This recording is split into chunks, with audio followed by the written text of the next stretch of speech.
એવા માણસોને કદાચ એ પસંદ ન આવ્યા હોય, પણ એવા દાખલા મારે જાણમાં આવ્યા નથી.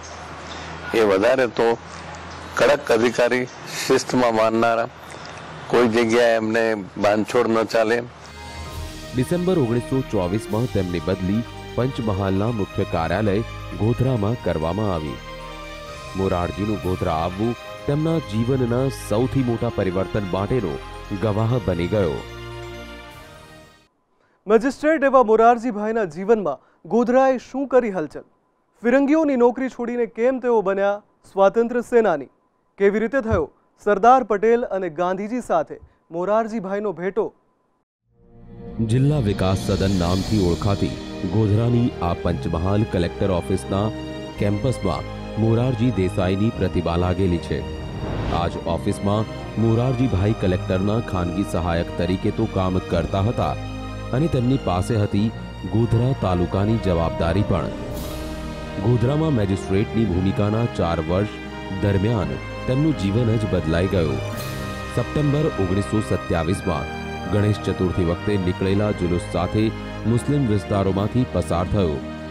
ત્યારે તો કાંઈ ન થયું, પરંતુ જુલુસ પૂર્ણ થયા બાદ અચાનક હિન્દુઓ પર હુમલો કરવામાં આવ્યો.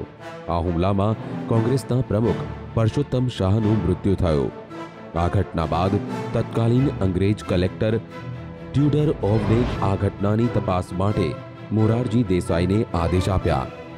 તત્કાલીન ડીએસપી જિયાઉદ્દીન અહેમદ આ રમખાણ માટે કેટલાક હિન્દુઓ વિરુદ્ધ કેસ કરવા માંગતા હતા, પરંતુ મોરારજી દેસાઈએ પોતાની કોર્ટમાં સુનાવણી બાદ હિન્દુઓ સામે કોઈ સબૂત ન હોવાના કારણે તેમને જામીન પર છોડી મૂક્યા હતા, જેનાથી કલેક્ટર અને ડીએસપી સાથેના મોરારજીના મતભેદો વધી ગયા અને મોરારજી પર હિન્દુઓનો પક્ષ લેવાના આરોપ હેઠળ તેમના વિરુદ્ધ તપાસના આદેશ અપાયા. ગુસ્સે ભરાયેલા મોરારજીએ વર્ષ 1930માં ડેપ્યુટી કલેક્ટર પોતાની નોકરીમાંથી રાજીનામું આપી દીધું. જો કે મહત્વપૂર્ણ વાત તો એ રહી કે તપાસ બાદ મોરારજી દેસાઈ નિર્દોષ સાબિત થયા, પરંતુ ત્યાર સુધી તો તેઓ દેશના સ્વાતંત્ર્ય સંગ્રામમાં કૂદી ચૂક્યા હતા અને ગાંધીજીના આગ્રહ છતાં પણ તેઓ સરકારી સેવામાં પાછા જવા માટે તૈયાર ન હતા.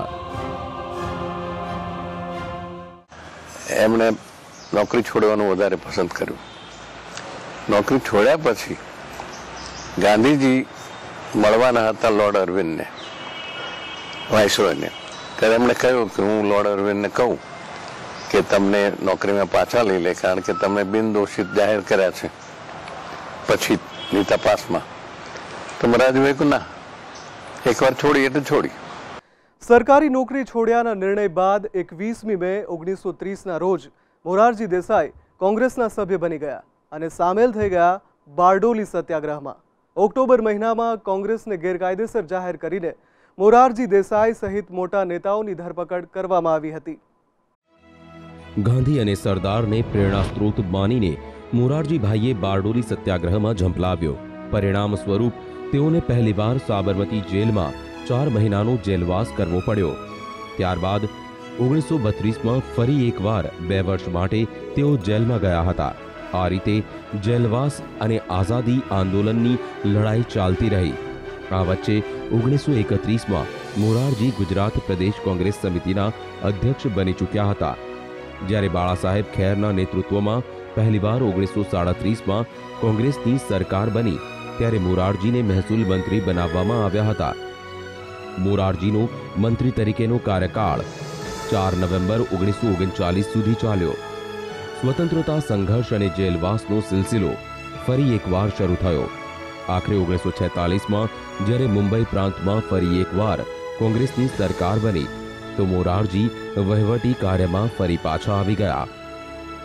આ વખતે બાલાસાહેબ ખેરના મંત્રીમંડળમાં તેમને ક્લાસ 2ની જગ્યા મળી હતી. ગૃહમંત્રીની ભૂમિકામાં 1948માં એકવાર ફરીથી મોરારજીનું ગોધરા આવવાનું થયું. અહીં પણ કોમી રમખાણો થયા હતા.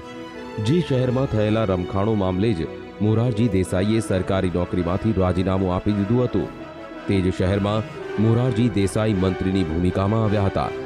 તે સમયના કેટલાક દ્રશ્યો હજી પણ ગોધરાના આ ફોટામાં કેદ થયેલા છે.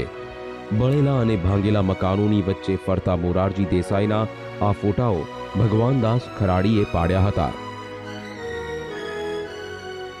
દેશની આઝાદી બાદ વર્ષ 1952માં પહેલી વિધાનસભાની ચૂંટણી થઈ, જેમાં કોંગ્રેસની જીત થઈ, પણ મોરારજી દેસાઈ પોતે ચૂંટણી હારી ગયા છતાં પણ હેડ કમાન્ડ અને અન્ય મંત્રીઓએ સામૂહિક રીતે નિર્ણય કરીને તેમને મુંબઈ પ્રાંતના મુખ્યમંત્રી બનાવવામાં આવ્યા હતા.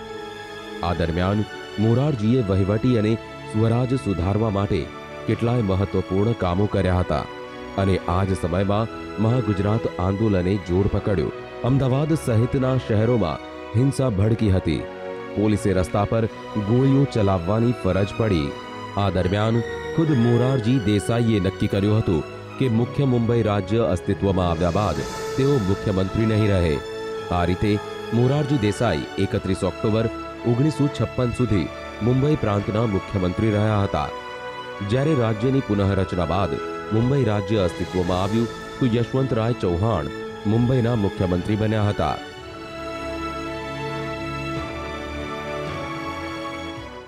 હવે શરૂ થઈ મોરારજીભાઈ દેસાઈની પ્રાદેશિકમાંથી રાષ્ટ્રીય રાજનીતિની સફર. મુંબઈનું મુખ્યમંત્રી પદ છોડ્યાના 2 જ અઠવાડિયામાં તેમને કેન્દ્ર સરકારમાં મંત્રી પણ બનાવાયા. મુંબઈનું મુખ્યમંત્રી પદ છોડ્યા બાદ મોરારજીને 14 નવેમ્બર 1956માં નહેરુ કેબિનેટમાં વાણિજ્ય અને ઉદ્યોગ મંત્રીનો કાર્યભાર સોંપાયો અને તેમણે આયાત અને નિકાસને લગતી કેટલીય મહત્વપૂર્ણ નીતિઓ બનાવી. તેના પર અમલ શરૂ કરાવડાવ્યો. 1957માં સામે આવ્યું મુદડા પ્રકરણ, જેના કારણે તત્કાલીન નાણામંત્રી પીટી કૃષ્ણમાચારી રાજીનામું આપવા માટે મજબૂર બન્યા, જેના કારણે 22 માર્ચ 1958ના રોજ નાણાં મંત્રાલયની જવાબદારી પણ મોરારજી દેસાઈને જ સોંપવામાં આવી હતી. વર્ષ 1963માં કામરાજ યોજના અંતર્ગત કોંગ્રેસે સંગઠનને મજબૂત કરવા માટે મોરારજીભાઈને મંત્રી પદેથી રાજીનામું આપીને સંગઠનની કામગીરી સોંપાઈ. આ જ યોજના અંતર્ગત કેન્દ્રીય મંત્રીમંડળમાંથી લાલ બહાદુર શાસ્ત્રી, જગજીવનરામ, સદોબા પાટીલ અને ગોપાલ રેડ્ડીને પણ મંત્રીમંડળમાંથી હટાવી દેવાયા હતા. જોકે ખુદ મોરારજી દેસાઈના મનમાં કામરાજ યોજનાને લઈને શંકા હતી. રાજકીય વિશ્લેષકોના એક મોટા વર્ગનું એવું માનવું છે કે મોરારજીને પોતાના મંત્રીમંડળમાંથી બહાર કાઢીને જવાહરલાલ નહેરુએ ભવિષ્યના વડાપ્રધાન પદ માટે ઇન્દિરા ગાંધી માટે રસ્તો ખુલ્લો કરી આપ્યો હતો. ઇન્દિરાબેનને બહુ નાની ઉંમરથી 36 થી 42ની ઉંમરમાં અનેક પદ ઉપર એમને બેસાડ્યા. એમની ઉંમર 36ની હતી.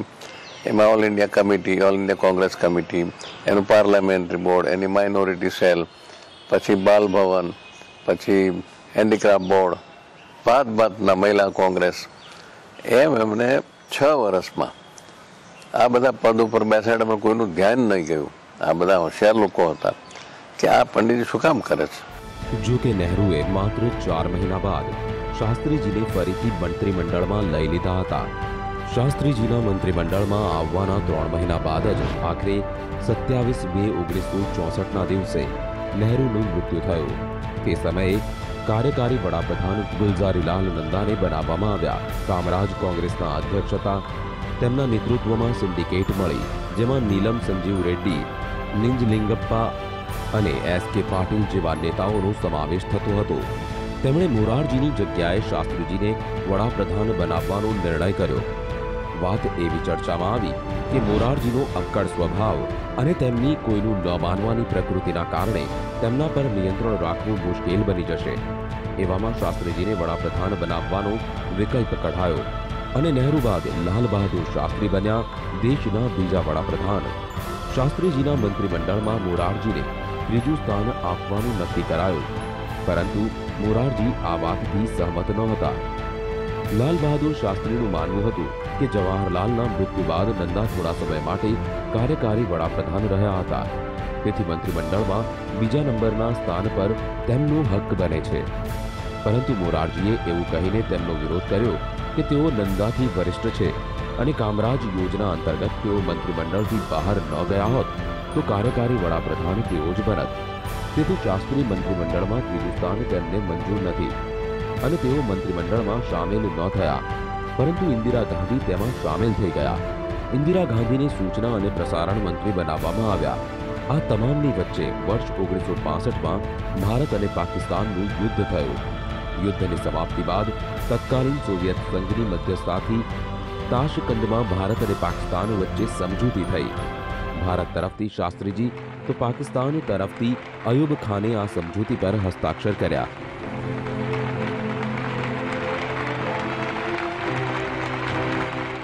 To try to open a new chapter in Indo-Pakistan relationship.